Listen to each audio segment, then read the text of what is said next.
So I'm just going to hand over to Jim Lee, who's our development manager in Scotland, to introduce the next session. Thank you. Okay, thank you, John.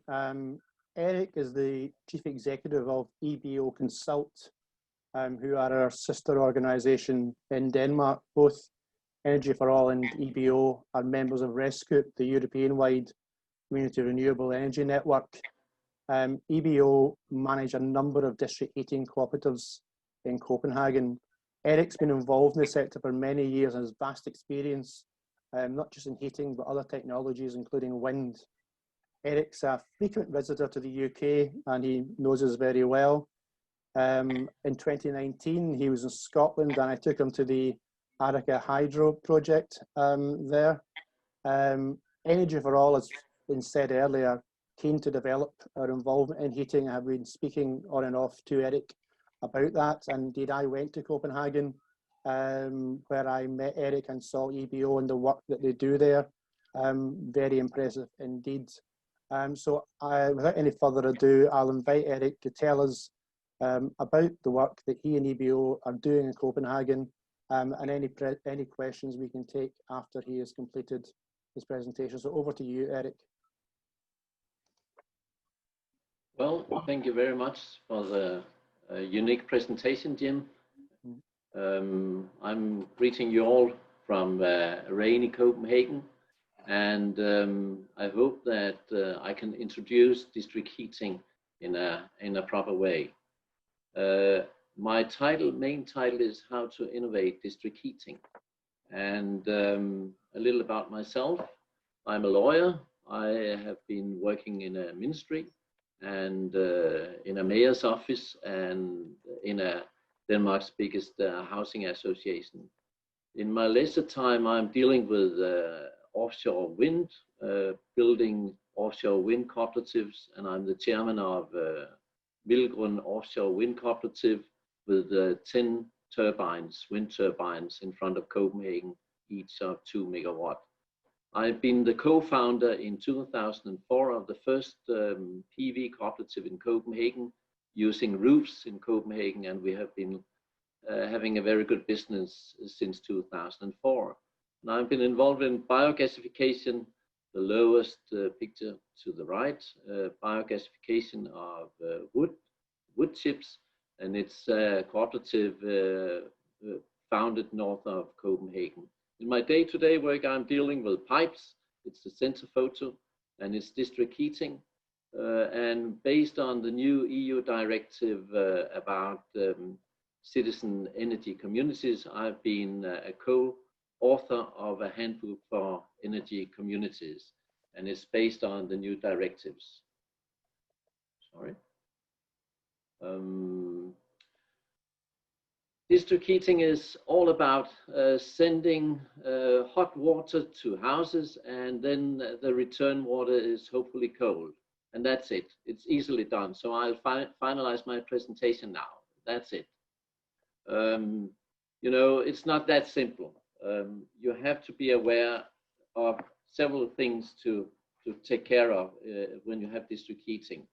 For me, technology isn't the most important part of it. For me, it's the community, the local community. It plays an important role when you want to establish district heating in an area. It's to make district heating understandable for citizens in a local area. It's the most important thing to do. People don't understand technology. They understand how to work together to get something out of what you want them to do. It might be having a heat production. It might be a distribution net or whatever it is. So the most important thing, and what we are doing actually in our daily work, is to concentrate on the community. In my presentation, I will show you a project where we have an area without district heating, and we have an area without with district heating. And it's a project which is called Avedøre Green City. The final presentation I have is a general presentation of the conditions for district heating in Denmark. So the first part of it is Avedøre Green City.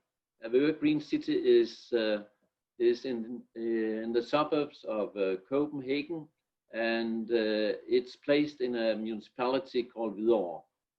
It's Green City. It's called Green City because we wanted to leave fossil fuel and have a green city partly in the district heating system and partly outside the district heating system. This is the area. The southern part of this area is in a district heating area. And there's a district heating cooperative called Avedøre District Heating Cooperative. It's owned by all consumers, and we are approximately 4,000 consumers in this area. The district heating cooperative is a platform for many ideas. Since it's a cooperative with all stakeholders in the southern part, we have a lot of things going on, innovating things going on in this area.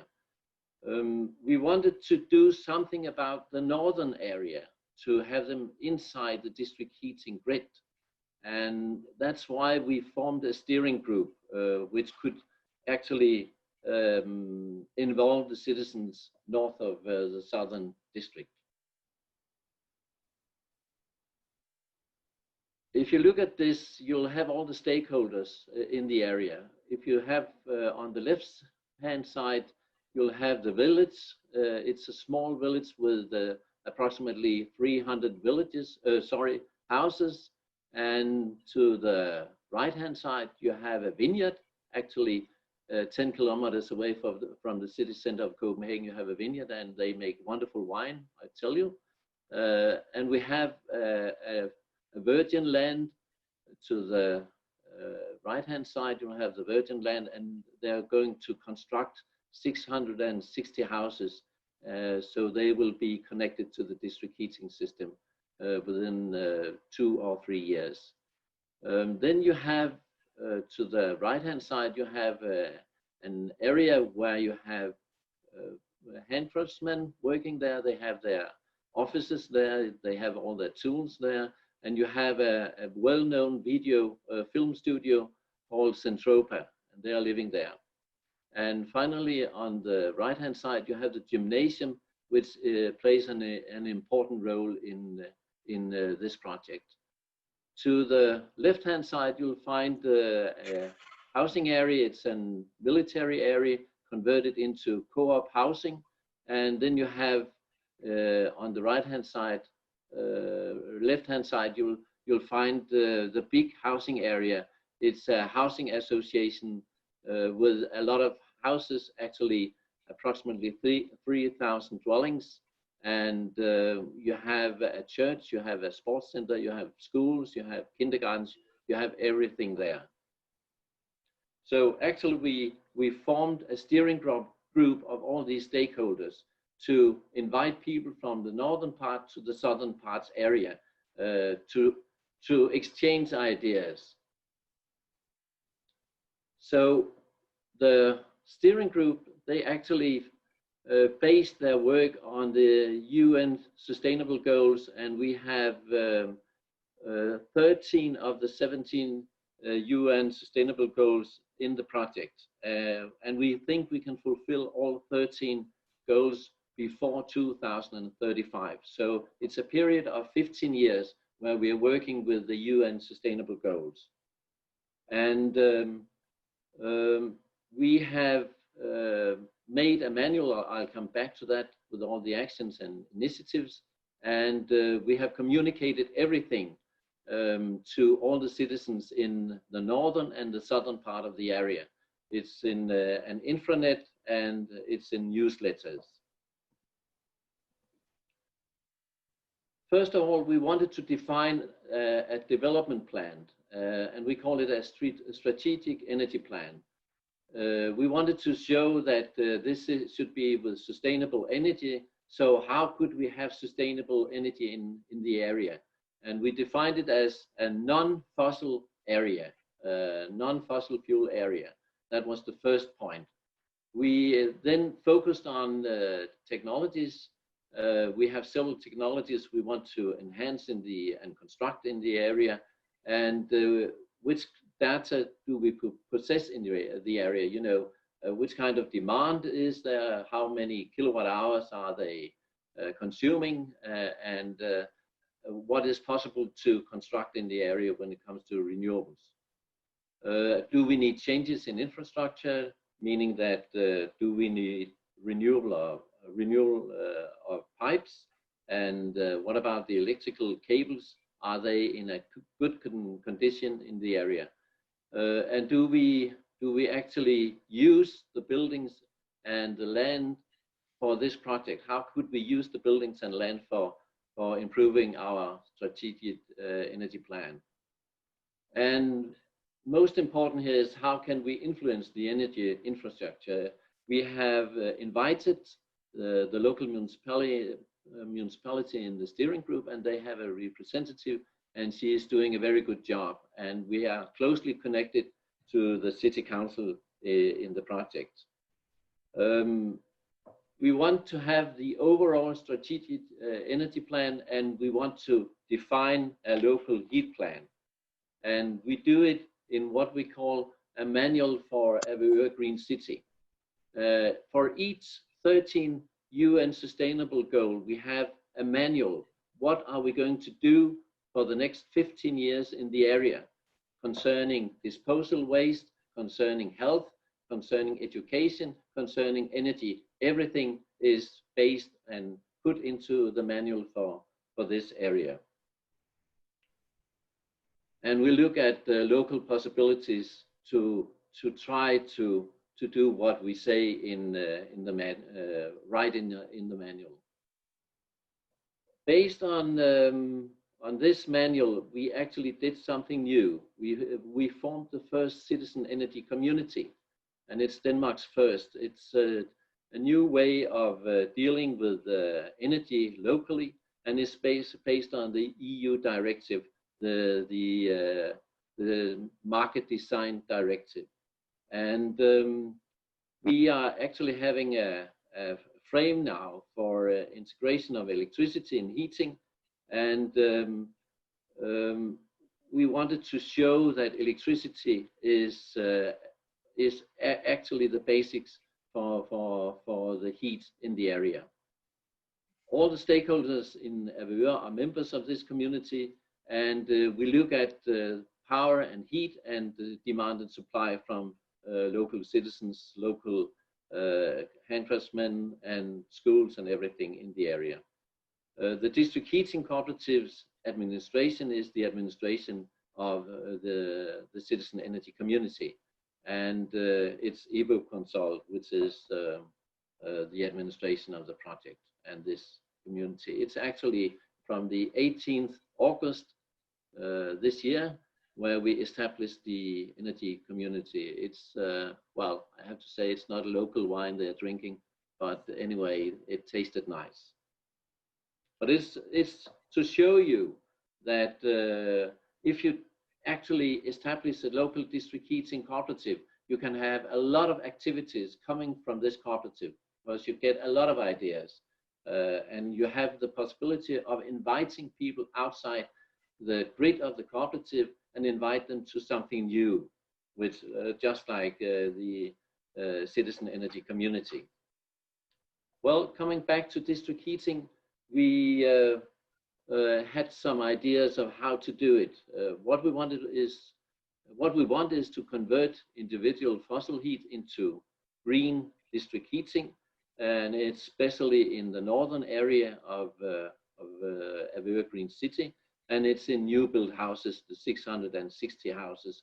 It's almost passive houses, so it will be low temperature district heating for the houses. We have new pipes and new internal installations, and we have reduced flow temperature. At the moment, we'll have 90 to 95 degrees Celsius, and we will convert it into 60 to 65 degrees Celsius, and with a lot of a lot of savings for all the consumers.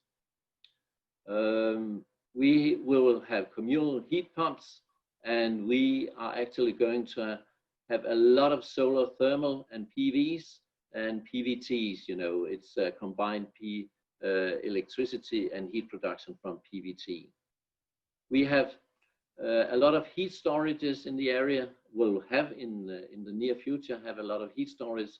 The ATIS system, Aquifer Thermal Energy Storage, having heat stored in the underground. And we'll have the Danish Technological University along with this to have a scientific approach for the conversion of the area.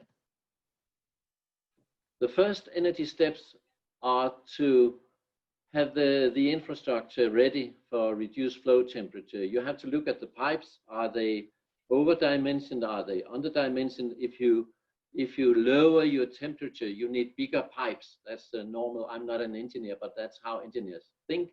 You have a low temperature, you have bigger pipes in the area.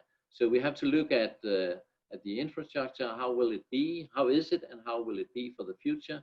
And we have an estimation of having savings of 7 to 10% reduced heat bills for all citizens in consumers in the area. The investment is for this 23 million pounds, and we get mortgage loans guaranteed by the municipality. At the moment, it's a fixed interest rate of 0.32 for 30 years. So it's a very attractive loan to have for this kind of infrastructure. At the moment, we have several grants for the project. We have actually a grant for the storage system from the Danish Energy Agency. It's a big grant, and we have three grants from 3 Horizon 2020 projects. And on Friday last week, we got a big grant from the European Investment Bank to the project. It's called the ELENA project or the ELENA grant, and it's very difficult to get this kind of grants for something like that. All these things, they will happen within the next 3 years, from 2021 to 2024. The next steps from 2024 to 2030 will be an energy station, which is a kind of experimentarium where you have a combined sports center and a test center for scientific tests about energy, and it's the gymnasium which is involved in this energy station. We'll have more expansion of sustainable district heating because we have the new houses constructed within this period, and we have a lot of renovation of facades, PVs and PVTs. And what we're looking at now is to have the citizen energy community involved in the financing of these facades. So it will not be the owners of the buildings, but it will be the citizen energy community which will construct and finance the facades of the buildings, or having PVs and PVTs on roofs everywhere. So the community will play an important role in having this established in the period 2024 to 2030. And we have calculated an overall investment of 87 million pounds. To finalize the project, this is a painting made by a local painter. It shows you this 17 UN sustainable goals, and they are highlighted, and you have people involved in everything. And it's actually the logo of Avedøre Green City. So this was the first part of my presentation. The next part is about the general condition for district heating. And the main aim for district heating is to make or buy heat, move heat, and market heat. I have this from Americans. I had a meeting with some Americans, and they said, make it, move it, and market it.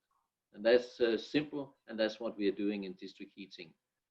We are fulfilling demands for space heating, and we are preparing domestic hot water based on industrial processes too.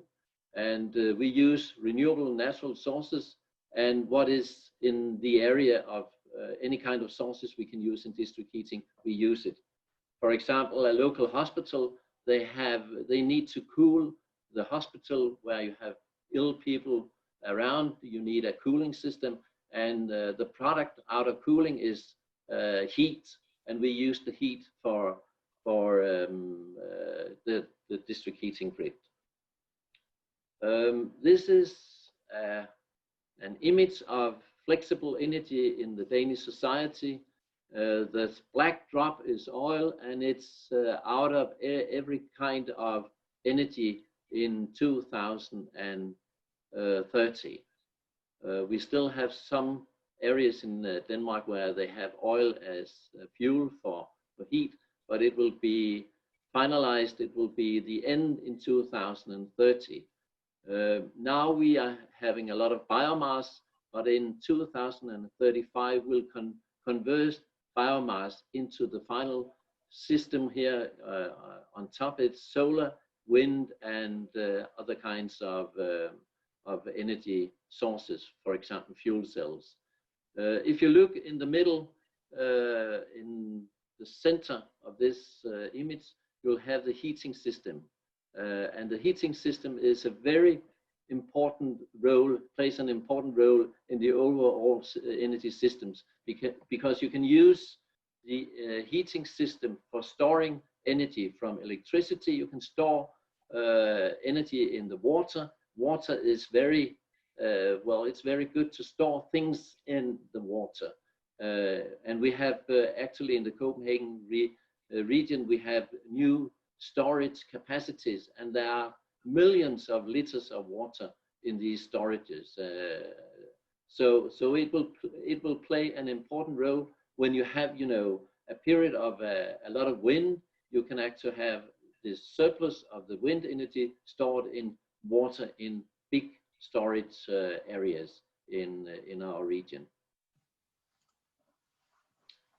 So now it's the single consumer. Normally, you say that my home is my castle, and you say, do you think, if you're an individual consumer, do you think about CO2 emissions from your gas boiler? No, I don't think people think about that. Do you think about operation and maintenance? Well, you think about it when you get the bill from the plumber. And do you have a kind of cost-benefit analysis when you are a homeowner? No, you never do like this. You know, the gas boiler will be there for maybe 10 years if it's a good one. And well, you never think about maintaining and or operating in a proper way. Converting areas into district heating is a way of changing this attitude to another attitude where you say my community is my castle, and the community takes care of everything, and especially CO2 emissions in Denmark. That's very important at the moment. We had actually the first climate law in June this year, and people are very keen on doing something about CO2 emissions. And we see a lot of people having gas boilers and oil boilers at the moment, and they are converting into green district heating. So if you're in a community, there's a tendency of going to minimize your CO2 emissions. The operation and maintenance is easy because the district heating cooperative takes care of everything.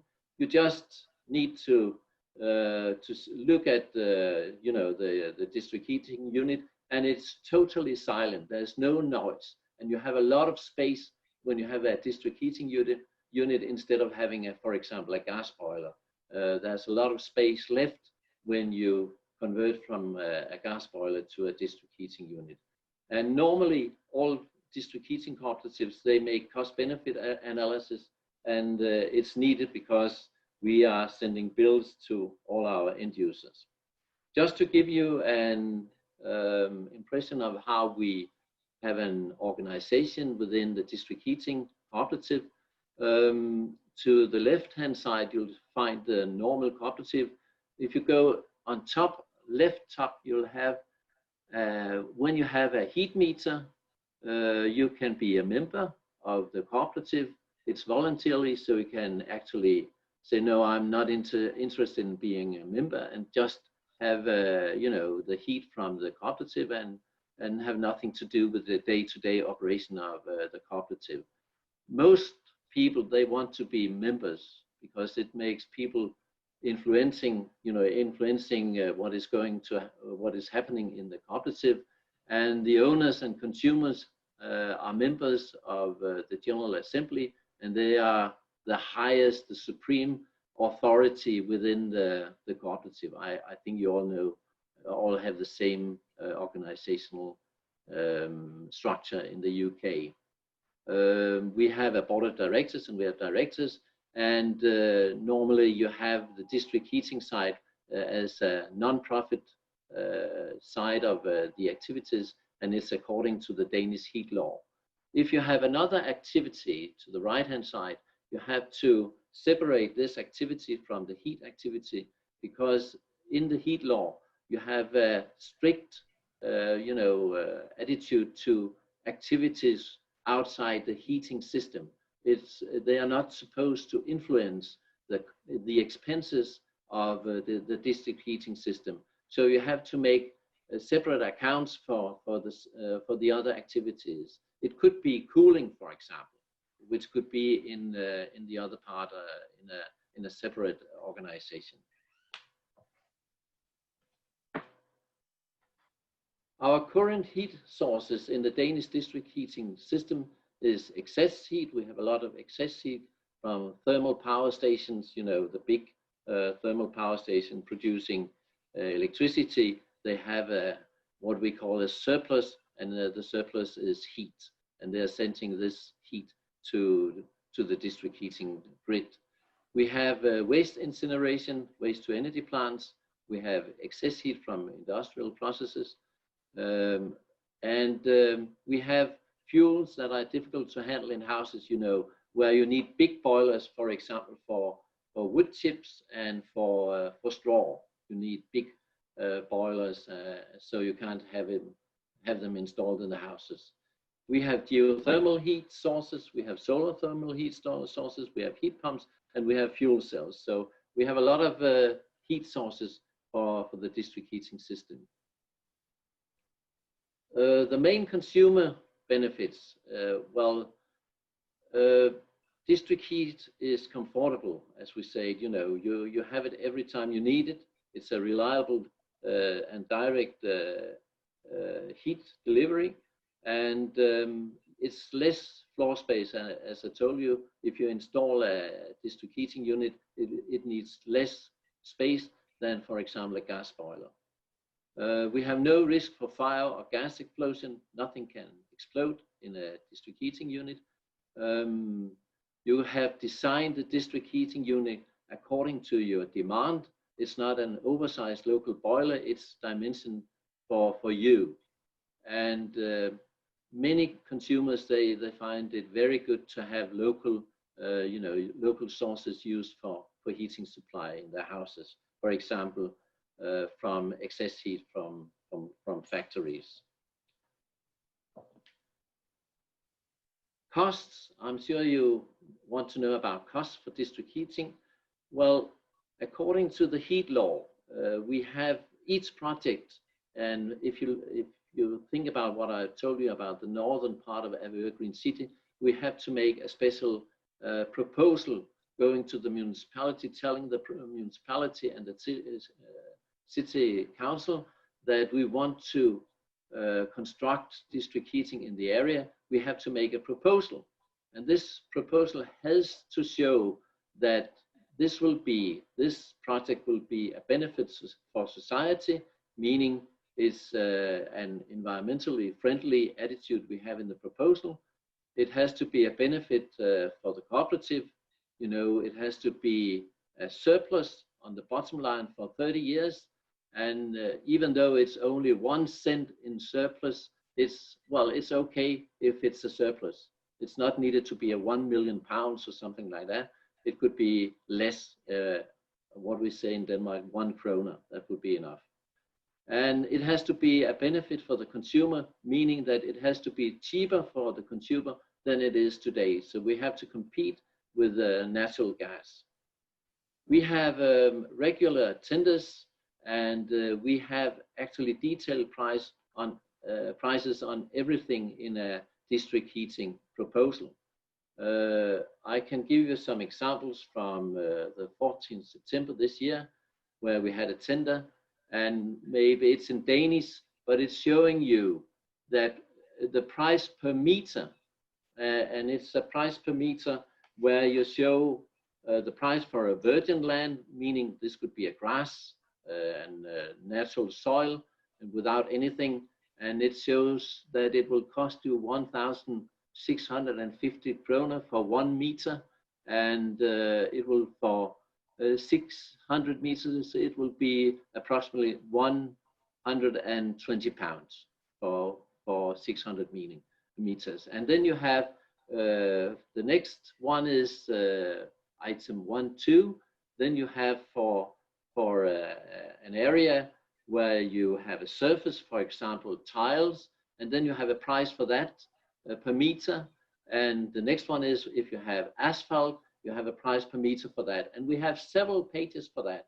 And we make all this kind of materials for tenders for the district heating cooperatives we are working for.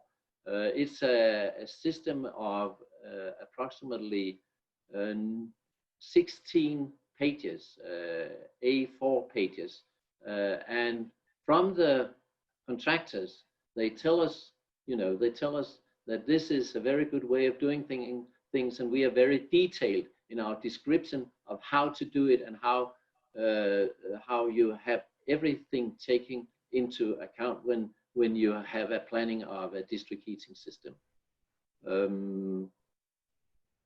Yeah, that's it. The Danish examples, we have a consumer controlled district heating system. We have a lot of co-ops. It's a non-profit operation, and it's with integrated technologies in the energy systems. And we are always innovating systems. I'm in a project at the moment with Aalborg University, where we are trying to make the 5th generation of district heating, which is something totally independent on local. No, it's dependent on local resources, and it's very exciting to be part in this kind of projects. We are very competitive. We have a yearly comparison, a state comparison between the municipal-owned district heating entities and the entities owned by the cooperatives. And the cooperatives, they have always the cheapest prices. So the municipalities running the district heating systems, they are more expensive than the cooperatives. So the Danish results are at the moment that we have 400 district heating entities, 340 are consumer control. We have thousands of employees in the district heating area, and we are creating local jobs among plumbers and blacksmiths and so on. And we will be fossil-free in the district heating system in 2030. And today, 66% of all Danish households are connected to district heating. And finally, can you do it in UK? Yes, you can if you start it. Thanks. Thank you. Thank you very much.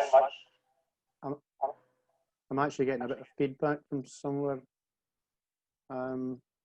Anyway, Eric, that was absolutely terrific. So yeah, lots of thumbs up on the screens.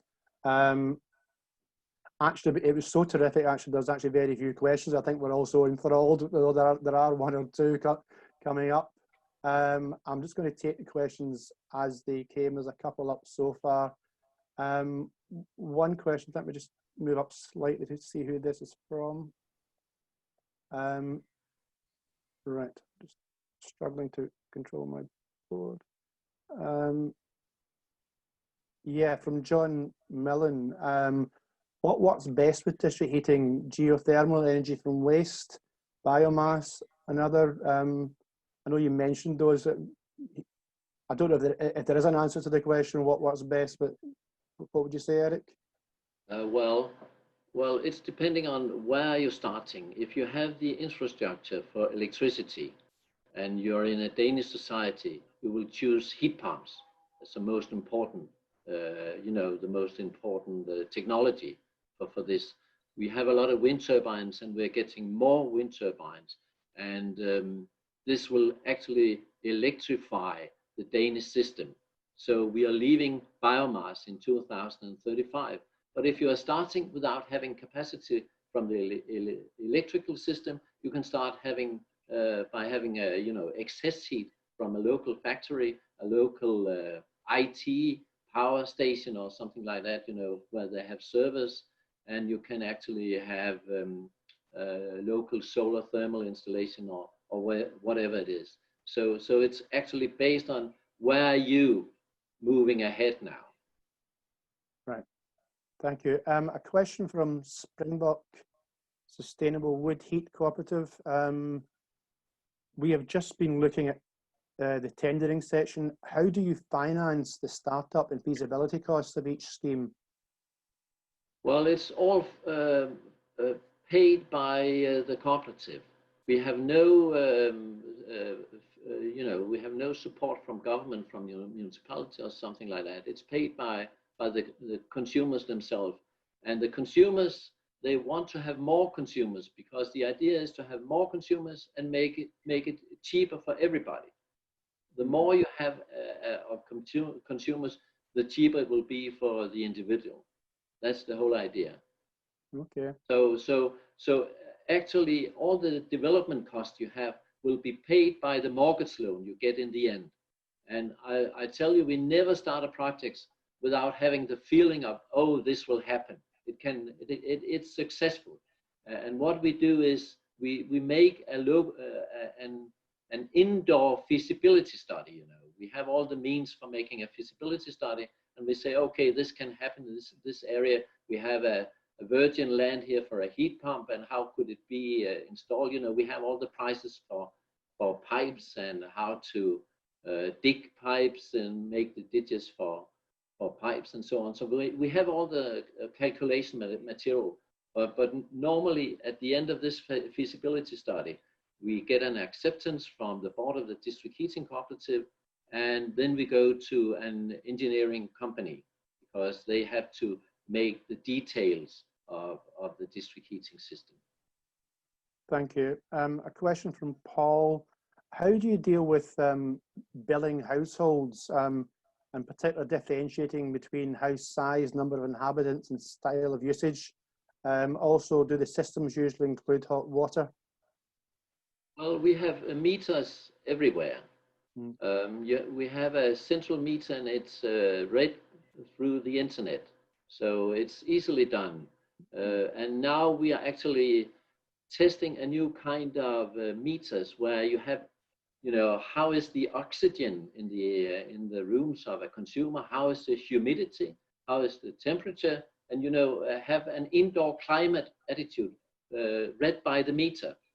And especially in the big housing associations, they're a little worried about the humidity in the dwellings. Will it have a kind of bad indoor climate for the consumer? So we can actually handle this from the district heating cooperative, and we can have messages going to the housing association telling them, well, you have to do something about this, and go and visit the tenant. So it's easily done, and it's automatic. All meters are read automatically through the internet, and it goes into our accounting system. And the accounting system has an automatical approach to this. So every month the system sends invoices to all consumers.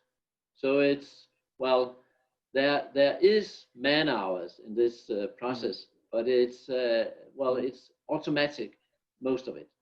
Okay, that's very reassuring. Next question.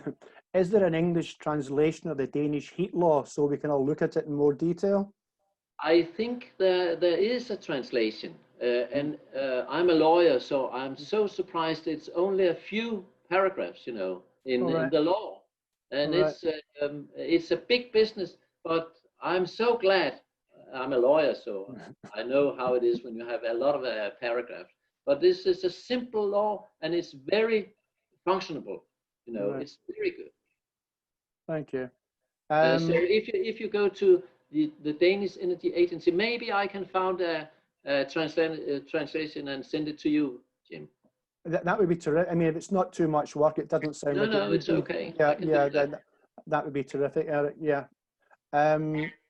The next question from Alan is a central heat pump in a district heating system more efficient than using individual micro CHPs in homes? Yeah, it is. We Yeah. have made calculations concerning that. And we are actually competing with the individual heat pumps at the moment. And we have shown that a communal heat pump is much cheaper than individual heat pumps.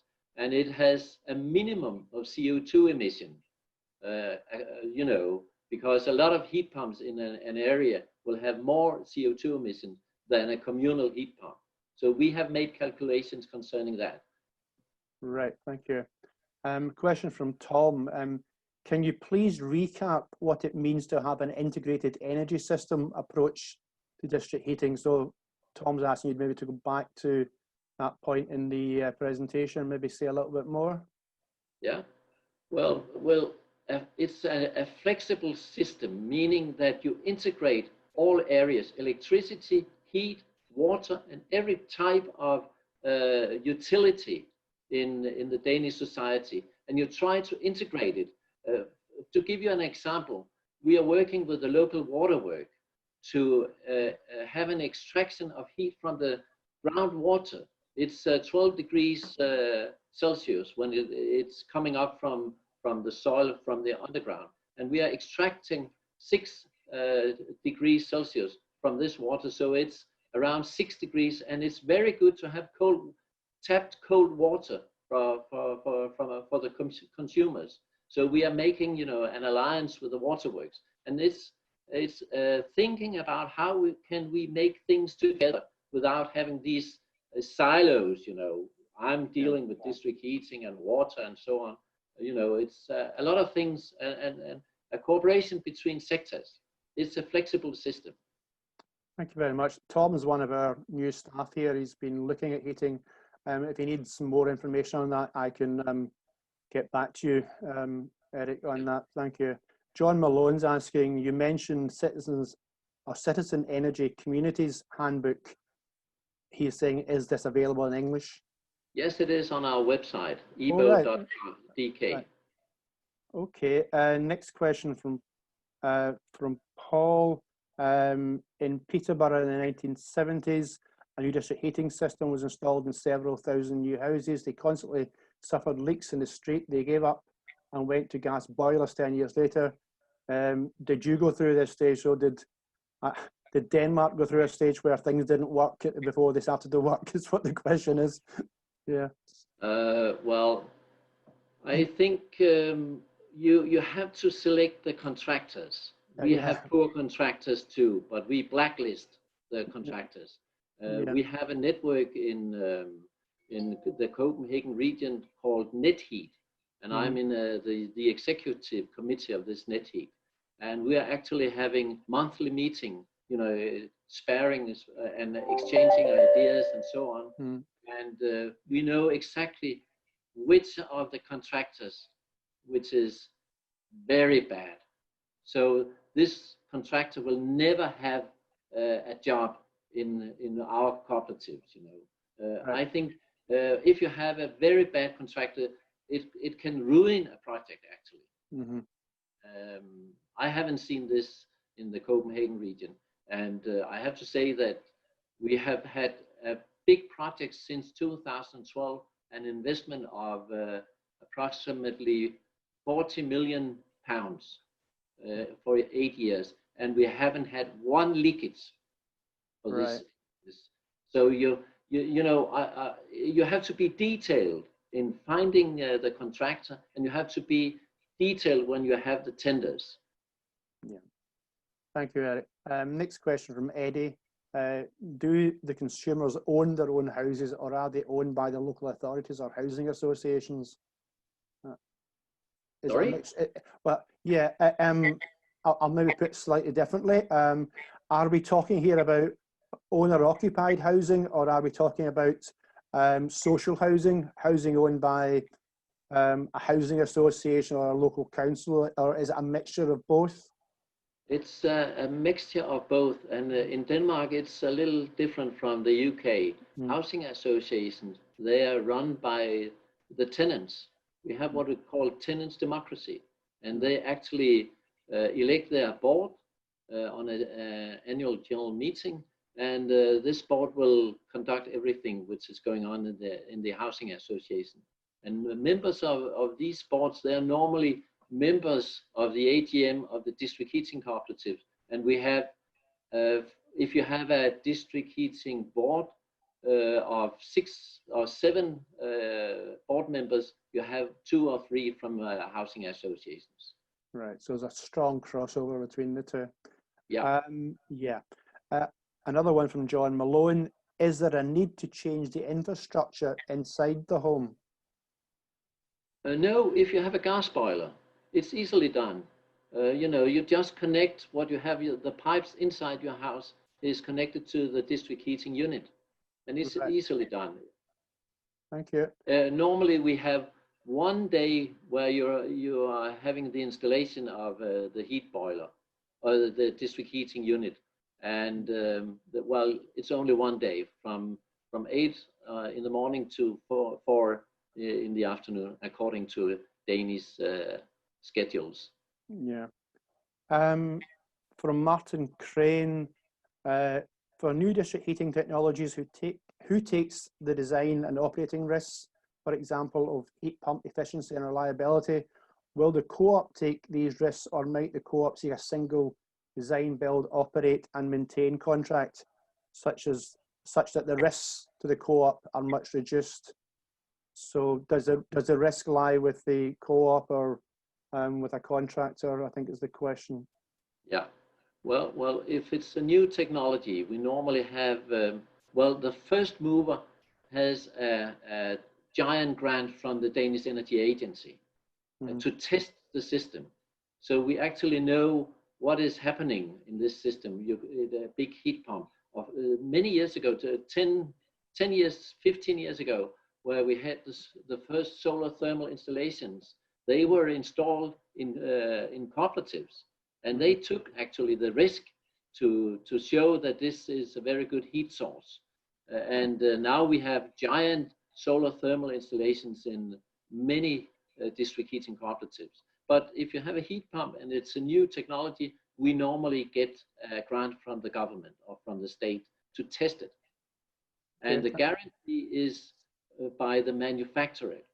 You know, we have a guarantee of normally 10 years when it comes to this type of technology.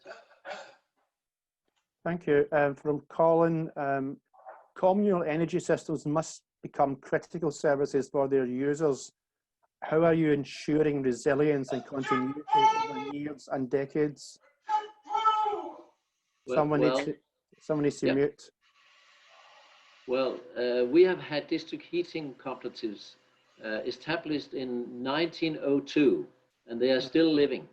So I think, you know, the resilience of district heating cooperative is fantastic. And we have never had a bankruptcy or something like that in the district heating area. So I think they show the district heating co-ops, they show new ways, new innovative ways to go, and they actually, they're the first movers every time. And if you compare them to the municipality-owned district heating entities, well, the municipality-owned district heating entities, they are a little old-fashioned. You know, they used trusted technologies and so on. Okay, from Alan, is there an internet source where we can read about examples of retrofitting heat network infrastructure in existing housing developments as well as new developments? No, not refurbishment. No, right. no. Okay, thank you. That's the bottom of the text. I've got a couple of other questions come in beforehand. A couple from George Niblock, who is the chair of our Inverurie co-op, which we are developing as a heat co-op. The first one is the extent to which you use energy from waste as a source. Yeah. Yeah, how much? Well, in the Copenhagen region, it's 14%, which is district heating from waste incineration. Yeah, well, thank you. And the other one is any of the heat gifted as opposed to buying it? So I thought when you were mentioning the hospital's cooling system, I wondered if the hospital sells it to you, or in fact, some parts of the public sector can maybe gift you some heat. Yeah, well, the hospital is a member of the cooperative. Right. So, it's an exchange of heat from the hospital and going to the hospital. So we have, a kind of flow of economy between the cooperative and the hospital. And of course, if they produce energy, they have to be paid for this. But since they are a member of the cooperative, they have a minimum of their prices. It's only the cost price without, a surplus for the hospital. That's the whole idea of being a member of a cooperative. Yeah, thank you. Another question actually now coming through the chat from Inverurie. I think you mentioned that Denmark is now in the 5th generation of district heating projects. Do you think that it is possible to jump to that level of integration, or will the UK require to go through from current 0 through to the later stages? In other words, can we catch up with you, or will we always be, you think, to some extent behind you, given how little start we have made on this? Well, I think if you, at the moment, I think you have to go to the 4th generation district heating system. It's it's too innovative. The 5th generation to start with, I think, right. Because we need a lot of tests in the system, and what we are talking about with the Aalborg University to integrate the electrical silo in the district heating silo, and it's depending on the infrastructure of cables, electrical cables and pipes and so on. So to start with the 5th generation at the moment it's a little risky, I think. And of course, if you choose district heating, you UK people, you are known for having very good engineers. So you will pass us within 5 years if you start now. I doubt that very much, but it's nice of you to say so. We're getting to the bottom of the questions that are coming up through chat. There's one other question sent in early. It's more a question, I think, for one of our directors rather than you, Eric. It's from Tony Hoskins. What is the business model for heating systems that will meet our current funding approaches? So I don't know, John or Mike, if anybody wants to maybe have a bash at that, in thinking about how we currently fund our projects. What do you think would work best when it comes to heating? You want me to answer that? Well, listen, if you want to have a bash at it first, then Eric, and then I'll let John or Mike come in after you. Yeah, please. Yeah. So sorry, I was just asking about the business model for heating systems. Do you think we can use models similar to our current models that we're using other technologies, or do we need to change in some way? I think you need to change it. Actually, we are working together with a Dutch organization, Duurzame Energie, at the moment, and we are actually trying to have local cooperatives in the Netherlands. And I think to have the whole idea of having, district heating cooperatives in itself, the organizational structures and what to learn in a district heating setup in your country, you can get grants for that. Actually, we are asking for a grant from the Danish Energy Agency for this Dutch approach. So it can be possible to have the idea and to make the idea more realistic. That's how you get a grant, you know. John Malone, do you want to respond to Tony's question as well? I want to ask Eric a question well, picking up on Tony's question, if you like. Just to reflect, Eric, in terms of the capital for installation, are the users providing any of the capital to fund the installation, or there was a lot of loans in there? Do you raise money from the users or from a wider, through public share offers, I suppose is what I'm meaning?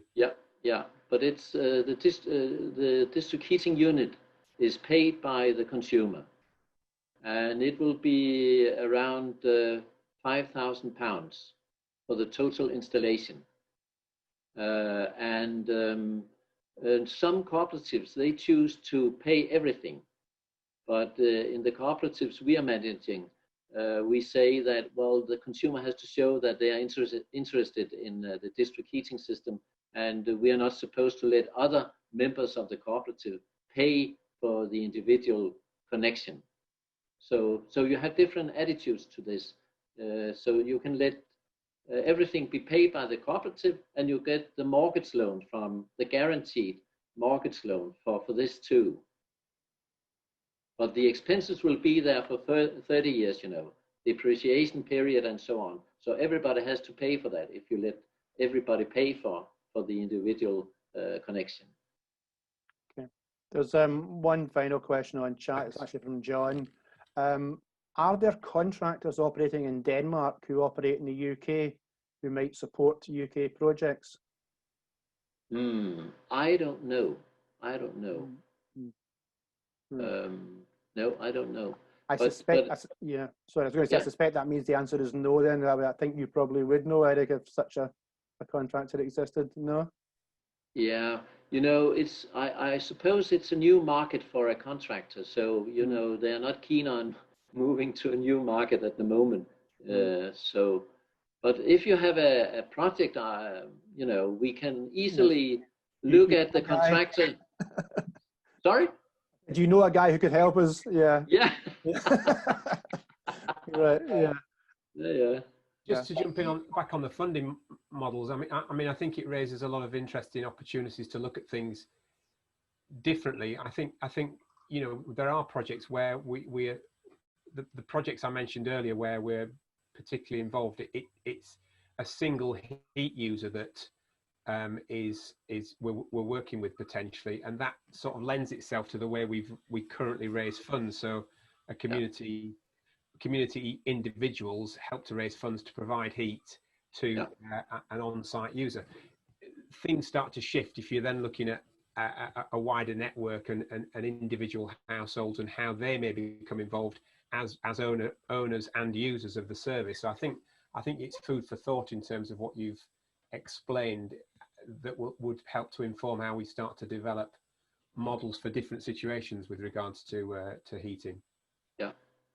John, I can see Alan's pointed out, he's gone onto the Energy Savings Trust website, and there's already 17,000 district heating networks in place in the UK. Okay. So maybe that's our first point of contact. Let's find out how they're doing it and how well they're performing. Yep, good idea. Yeah. Okay, we have got to 12 o'clock. We have got to the end of the questions. Thank you very much, Eric, for that presentation and for your answers to all our questions. It's been absolutely fascinating. Absolutely enjoyed it. I think it's now, normally, I was going to say, normally we ask for applause at this point. I'm not sure how we managed that. Yeah. I see some, well, yeah, we all just do that. Yeah. Thank you very much, and thank you for listening. Yeah, absolutely. We'll speak to you again soon. Thank you very, very much for that. I think at this stage, I now have to hand back either to John or Mike. I'm not sure. I know Mike's going to finish the conference off. So I think John's putting his thumbs up, which suggests me I'm handing it to Mike. So Mike, if you want to just finish off this morning's session. Right. Well, first of all, great to see everybody. Thank you very much for being here. Participation is absolutely key to what we do. So, you know, we have priorities to decide. We all want to work together. We need to share. So, what I can say, you know, is please engage. All the co-ops will have project managers they have particular relationships with, so that's a way in, as well as the people in the office that they regularly engage with. So the more two-way conversations and discussions we can have on this and ideas for the future, the better. But a particular thank you also to Eric on the Danish experience, which I first heard him talk probably about 5 years or so ago. And what's been fascinating has been the very dramatic move into renewable heat that there has been in Denmark in that time, which so we can constantly learn from what's going on there. And although their system is not directly replicable to the UK because of things like the price of gas in Denmark is much higher, so the market conditions are different, and you've got the availability of cheap loans, very cheap loans, to enable people to build and connect to district heating. The underlying principles are still much the same, and we're very conscious that in the UK, electricity is increasingly becoming low or very low carbon, but heat, there has been negligible progress so far, and it's now a far bigger source of carbon emissions than electricity. So it's something we would love to engage in, and it's not straightforward. It's brilliant that there are a couple of, well, we've got our pioneer project at Springbok, but the more heat projects that come forward, the more way we can sort of learn, engage communities, find different ways of doing it, the better. And Tom is working on a couple in Scotland, which are potentially very significant. So just as, to wrap it up, you know, there's only so much we can do, even both at the staff level and as volunteers. So we do have to prioritise, and so please carry on engaging in that. I'm sorry I can't be with you personally. I do love our get-togethers and the chance either to, well, really to have a beer and a good natter in the evening, because that's when so many ideas flow, and it's very, very difficult to do that in this sort of situation. The only advantage is that we can have many more people sort of gathered together than we can when we actually get together. But I do hope that this time next year I'll be able to see most of you in person, so we can really swap ideas and have good fun together, and as much as anything else, because the company of like-minded people all trying to tackle climate change in this way is an enormously enjoyable and satisfying way of spending a day. But thank you also all very much for all that you are doing, and for your work in sharing it with Energy for All. And let's keep on trying to cut carbon. So thanks very much, everybody.